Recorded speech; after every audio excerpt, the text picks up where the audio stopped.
अस्सलाम वालेकुम जी। ज़िला जंग में मौजूद हैं, हमारे साथ एक बुज़ुर्ग मौजूद हैं। बड़ा खूबसूरत इनके पास मुर्गा है। इनसे पूछते हैं कि ये क्या शौक कर रहे हैं इसका।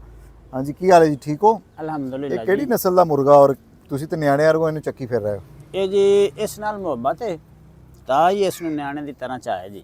अच्छा, ਲੇਕਿਨ ਇਹ ਅਮਰੋਏ ਨਸਲ ਦਾ ਕੁੱਕੜ ਹੈ ਜੀ। ਮੈਨੂੰ ਇਹਨਾਂ ਦਾ ਸ਼ੌਕ ਹੁੰਦਾ ਹੈ। ਮੈਂ ਇਹਨਾਂ ਦੀ ਲੜਾਈ ਕਦੇ ਨਹੀਂ ਕਰਾਈ हाँ ये तो अच्छा वाकई जी। जानवरों के लेकिन खूब का ख्याल करना जी चाहिए। जी तो ना अंडे दिंदा ना कोई बच्चे दिंदा, की फायदा ਇਹਦਾ? ਇਹ जी ना दुध अगर दिंदा। ਇਹ ਨਾ ਹੋਵੇ ਤੇ ਫਿਰ ਬੱਚੇ ਕਿੱਥੋਂ ਆਉਣ ਜੀ। आ जरूरत ਇਹਦੀ ਜੀ ਜੀ ਰਹਿੰਦੀ ਹੈ। ਇਹਦਾ ਹੋਣਾ ਲਾਜ਼ਮੀ ਹੈ ਜੀ।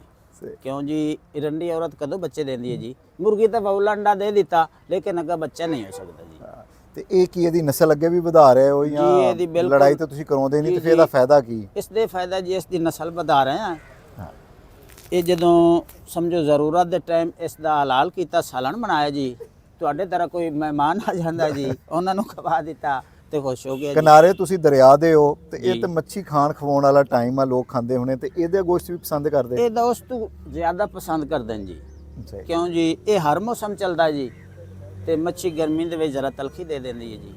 ਤੇ ਇਹ ਵੀ ਤੇ ਗਰਮ ਹੁੰਦਾ ਨਾ? नहीं जी, ये तो फेर ही मज़ा कुछ हो रहा है जी अपनी अच्छा, तो। चलो बहुत शुक्रिया, ਤੁਹਾਡਾ ਮਿਹਰਬਾਨੀ। ओके हमारे साथ जी। बुजुर्ग थे, उनसे हमने बात की, तो बहुत शुक्रिया।